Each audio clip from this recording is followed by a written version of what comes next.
right into it. Because what we'll end up doing is like transcribing some parts for the magazine and publish just online.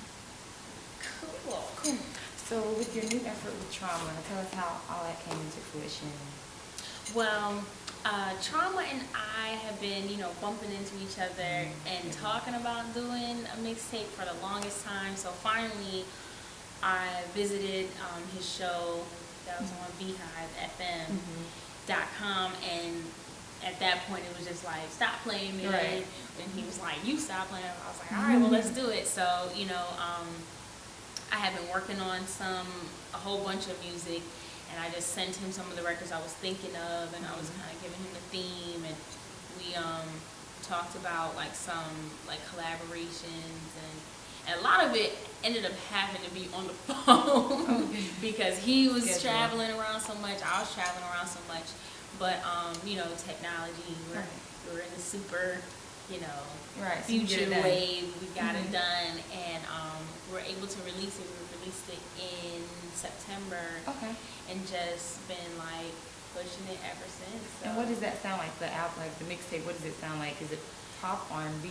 It's kind of a fusion of. I don't really like to label my music because I just feel like it can transcend those labels. So I feel like it just has a lot of energy.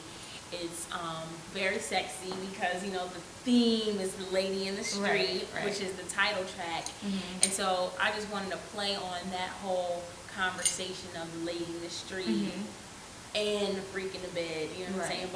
But get everyone's take on it. So we got a lot of drops and a lot of, people in Atlanta and outside Atlanta in the industry that I thought had funny outlooks on life in general, not to mention just this one subject matter. So that's how we, put it all together, laced it all together with those conversations.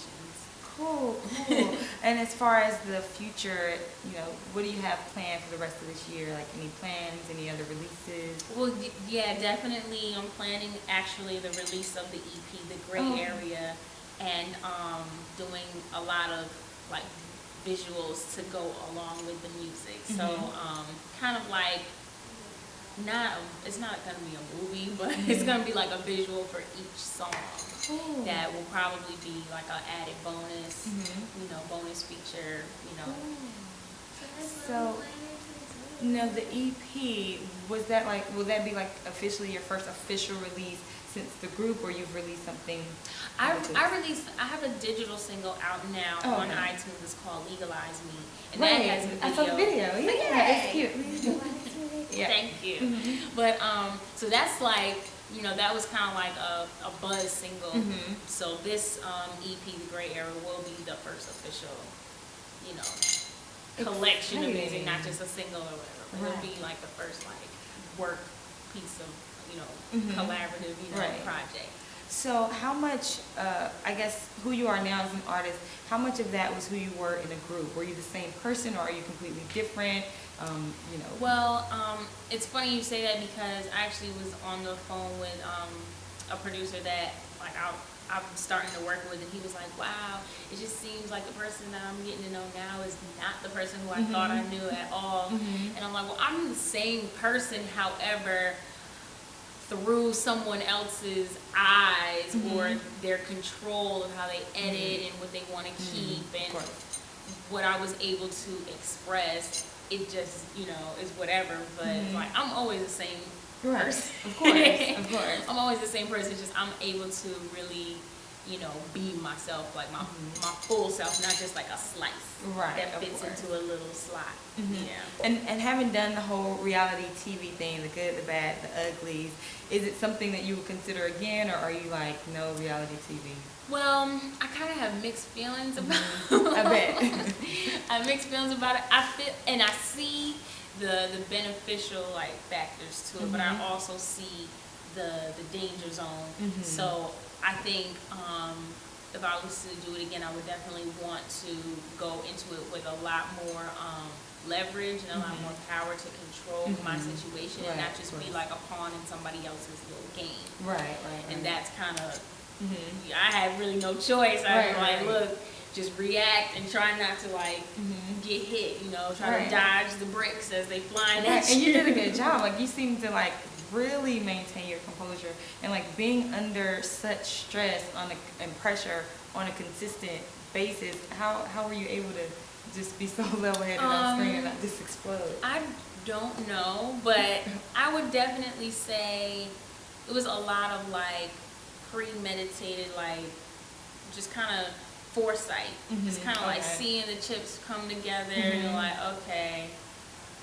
It's just, it was a lot of acting. Like, people don't know like my background. Like, I've done a lot of theater, and there's a lot of things that happen on stage and in in live performance that you have to maintain your character, your composure. Don't let people know that what's really going on.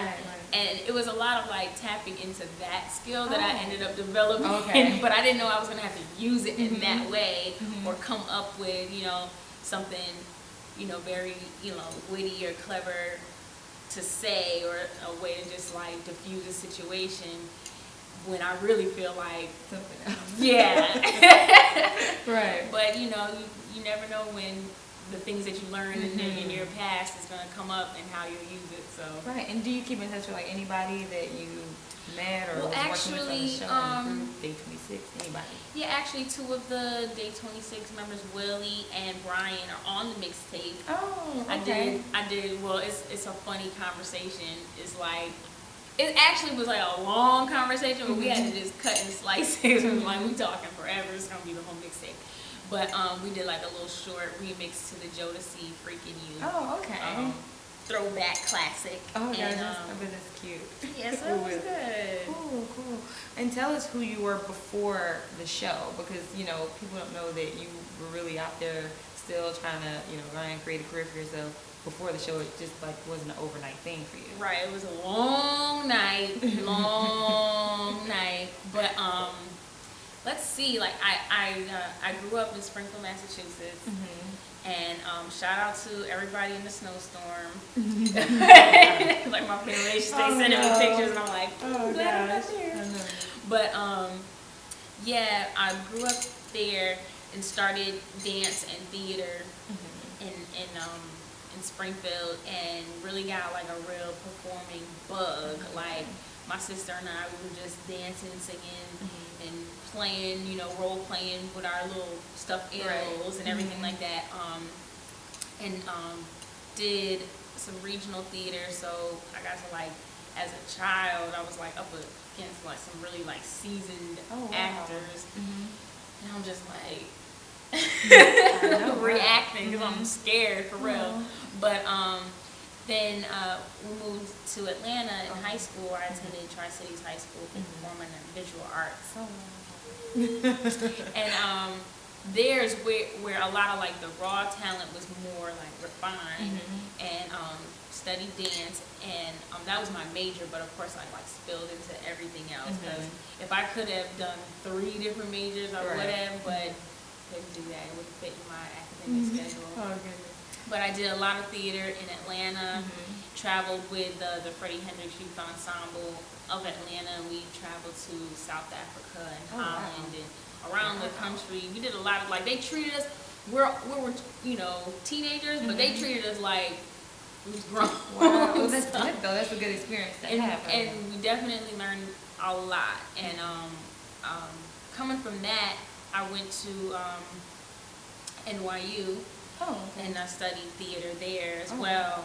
And like kind of all simultaneously was getting into the music industry, because that was kind of like, in Atlanta, you just fall into it. So many people from Tri-Cities are now like, heavyweights in the music industry. Cool. So it's like, the upperclassmen that I was like trying to be cool with, now they're, super producers and Grammy Award winning writers and stuff. And so one of my good friends, his name is Pooh Bear, Jason Boyd, they know him as Pooh Bear. But he was actually the person to bring me to the studio for the first time when I was in 9th grade. Oh, wow. And, he's written for everybody from Usher to 112 and Ruben Studdard, and this goes on and on and on and on.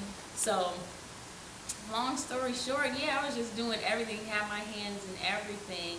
Did while I was in New York, did a lot of like commercial work, video work, downtown like avant-garde, experimental theater, and concert dance, and then I was dancing for other artists like on tour with Lil Bow Wow and Lloyd and Latoya Luckett. And I was just hustling, whatever door was gonna open, I was knocking on it, I was like, we're gonna try everything, Right. And so having, an extensive journey already, are there any regrets, or if you're giving advice to someone, you would say, don't do this when you're trying to create that career for yourself, like along with that? It's different for everybody. What worked for me, it's not going to work for the next person, and vice versa. So I would just say, just make sure that you're the best at what you do, whatever your craft is.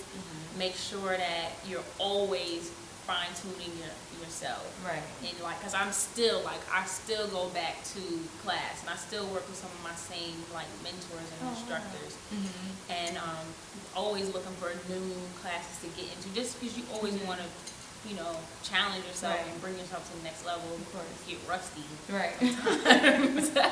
Of course. But that's the main thing, and then the other part of it is learn the business side. That was part of my major was arts administration and music business, and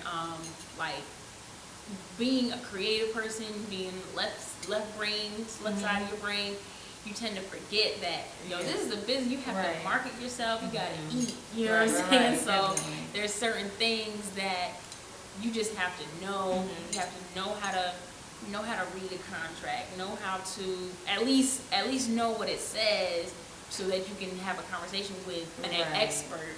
That you just not clueless. Like I can't even read. I don't understand.